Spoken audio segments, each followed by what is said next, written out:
Hi, it's Cheryl back with you from Farmhouse Frugally.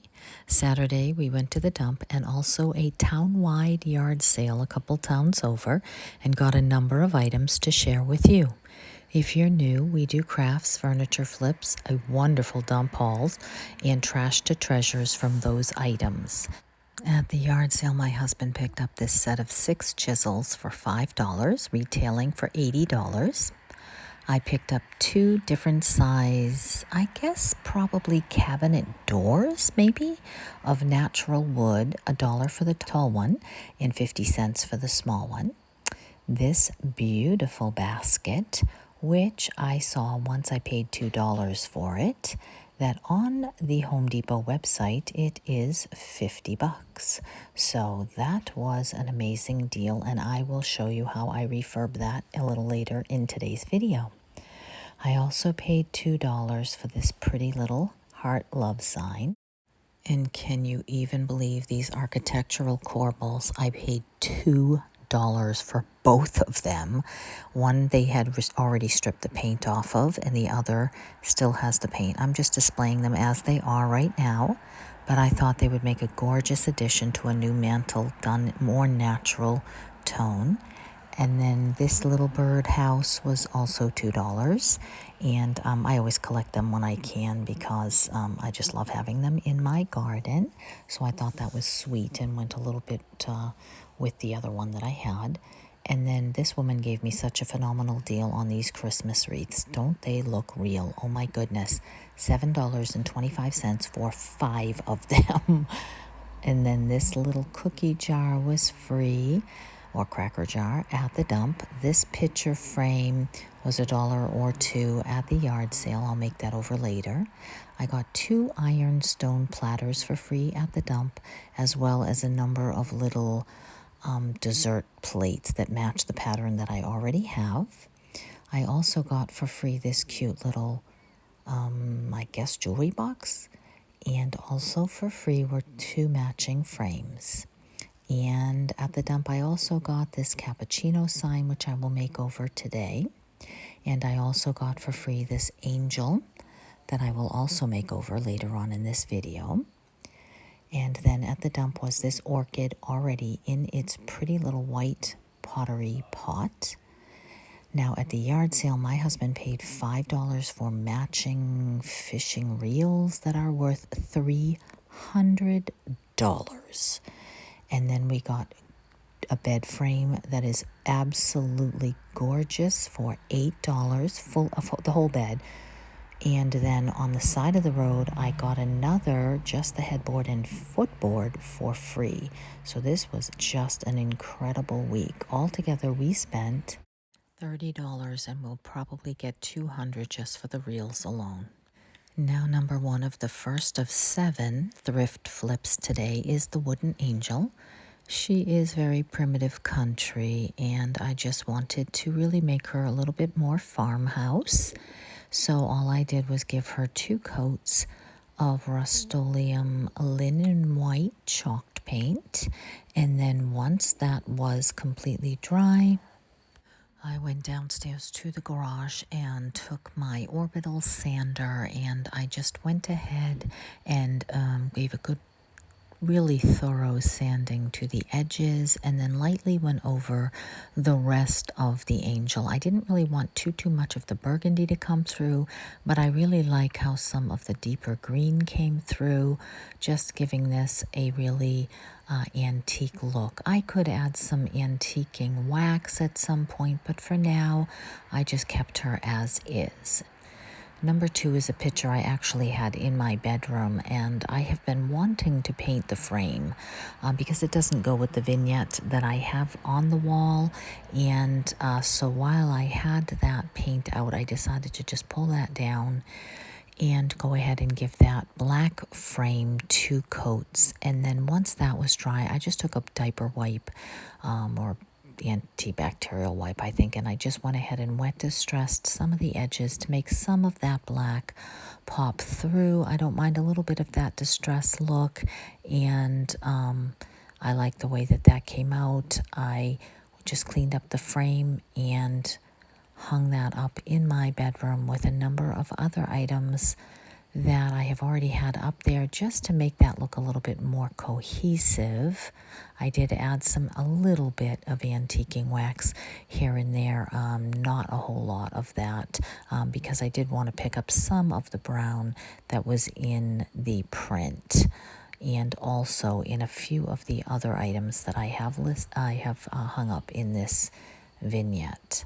So I like it a lot better. The black was just a little bit too stark against the mocha colored walls in our bedroom. So that was just something simple I wanted to do while I had that paint out. Now on number 3, I last week had done a basket and I did not do the wooden top that came with it. It had a pear painted on it, not my style, so I had given it just one coat of chalk paint. Today I finished the second coat. Once that was fully dry, since I was going to do the angels edges, I also did the edges of this with my orbital sander to bring out some of the blue. Then I pulled out my IOD stamps and my other redesigned stamps, I believe, to see which one I might like to stamp on this lid. I just chose this one, and I chose a blue ink because I wanted this to be in my kitchen, and also there was a blue edge from the paint underneath, and this came out absolutely beautiful. I just held it very still while I rubbed that blue ink on, and once I was done, I did give it a coat of polyurethane 2 times matte finish, and also I had painted this white pitcher. It had flowers on it. Probably 6 months ago, and it has been hanging around waiting for me to stamp it. And today was the day I had out the stamps, and I also wanted that in blue, so I grabbed another one. It's a little tricky to do on this convex shape. Once I had both of them with a clear matte finish, I put them in my kitchen to go. It technically is sitting on the basket that it fits on top of with the rolling pin behind it. And then I had already done that tea box quite some time ago, so I thought the 3 of them together looked really lovely. You'll have to let me know what you think of that. And then here it is on top of the basket it came with. Now number 4 is the little love sign. I paid $2 for it. I love everything about it except the shiny metal behind the heart, which was like almost like a laminated thing that was stuck on there. So I took the brush with some of the chalked paint and just kind of dry brushed, leaving a little bit of that metal to show through. Not a whole lot, but just maybe to give that little bit more of a less shine and more of an antique-y feel. And then once I cleaned that heart up and that was fully dry, I decided to go ahead with my antiquing wax and pull out some of the brown that was in the lettering, and just really took a dry brush on that, and especially around the edges to sort of frame that in, and then just a little bit dragged across the rest of it to give it a little bit of contrast, since there was a fair amount of white on that picture. You know, for $2, I think it's a Hobby Lobby piece. I forget what the label says on the back. But nonetheless, so wherever it comes from, somebody paid at least $20 for it. And for me, $2, it is well worth it. And it fits very nicely. A number of different items that I have in my home. Once I have a moment, I may pull out a silver key to add to this picture at some point. I thought that would be sweet. That takes me on to item number 5. This mirror was $1 or $2 at the yard sale, and it has a sweet little vine painted on it, but honestly I wasn't interested in the mirror section or really the painted detail of it all so much as I thought it would be a nice backdrop So again, I just went ahead and almost all of these projects, I'm just using the white chalked paint since I have it out. And I took this contact paper that I had on hand and cut it to fit over. I could have put it right on the mirror without the paint, but I thought I was going to do something else.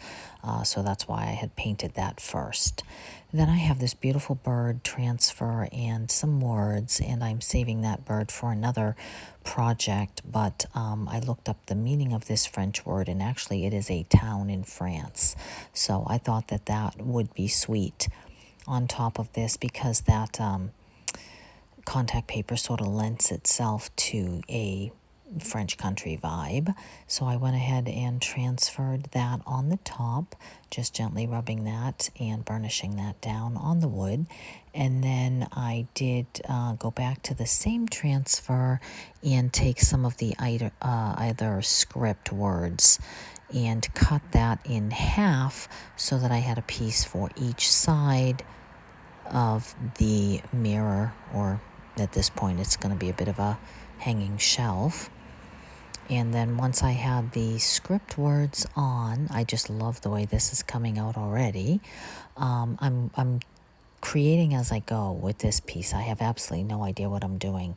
I didn't have an end in mind. I just kept adding and layering, and thought about a number of different things. But once I got this far, I decided that it would be excellent to add 2 hangers to the back, and I had 3 dark colored hooks, or knobs really, from an antique piece of furniture that I had refinished, so they didn't cost me anything. I asked my husband to help me drill those holes, and I went ahead and added those furniture knobs to the piece. After I had to unscrew them and go outside and spray it with the poly finish and then put them back on again. But I love the way this came out. And then number 6, this Cappuccino Sign was free on the good table at the dump, but I just cleaned that up really good. I just didn't like the yellow in the lettering, and I had thought about painting it black, which probably would have looked okay. But for my home, I have a lot of this antiquing wax on white, so I thought that I would continue with that and go ahead and just add over the yellow with that white. And then once that was dry, just take a little bit of that antiquing wax. There's almost a crackle plasticky feel on this sign underneath, and so I wasn't sure quite how well it was going to take to that crackle, whether it would take too much or not enough, or so I sort of played with that a little bit until I got the colors that I liked. And here in my coffee bar in my pantry, it does look a little bit darker than it actually is, but I think it looks much better than it did in yellow. And then on to item number 7, which I absolutely love. I am taking my ink pad and one of those pots stamps, and I am stamping on a cardstock here. This is my second attempt at this because I didn't get the first one quite the way that I wanted it. It says something about potted meats in the center, so I took that off with a piece of tape because I didn't want that. And then I added it with a piece of metal bracket to the basket, and then added some antiquing wax. And I also took the handle out of that basket, and it looks like a dog chewed it or something. So after cleaning that up, I just added a little bit of antiquing wax to just finish that up as well. And then I cut another piece of cardstock for a hang tag and just taped some. I don't have a good mount for these letters, so I just went ahead and used the same brown sepia colored ink and went ahead and put that on the tag with a little more antiquing wax and attached it to the beautiful basket to put the word birch. I added some birch logs to this and put it beside my fireplace. And I think that it is my favorite of all the ones that I did today. I just absolutely love the way that it came out. But you'll have to let me know what your favorite is. And as a little bonus, I wanted to sneak in a couple of pictures that I took of my flowers. Yeah, I am an avid perennial gardener, and I have some beautiful irises and peonies and a number of other flowers that are in bloom this week, and I just wanted to capture a little bit of that. We put in a couple of new abrevieties to hide us from our neighbors home in the back here. And I thought you might like a little sneak peek of some of those perennial gardens. And then I have this orchid that I got at the dump for free sitting outside on my deck. I have a pair of wrens in that little house right there. And my beautiful foxgloves, which are coming up all over the place. So I think that it is just the most wonderful time of year. I love perennial gardens and how every year I just get to see them without much effort at all. After the first few years of planting them, they just really come back so colorful and so lovely. So I'm sharing that with you and hope that you are enjoying that as well. Let me know what's blooming in your area. And I thank you for stopping by. I will see you in the next one, and I really appreciate your stopping by. Please leave a comment. It helps me to grow. Take care.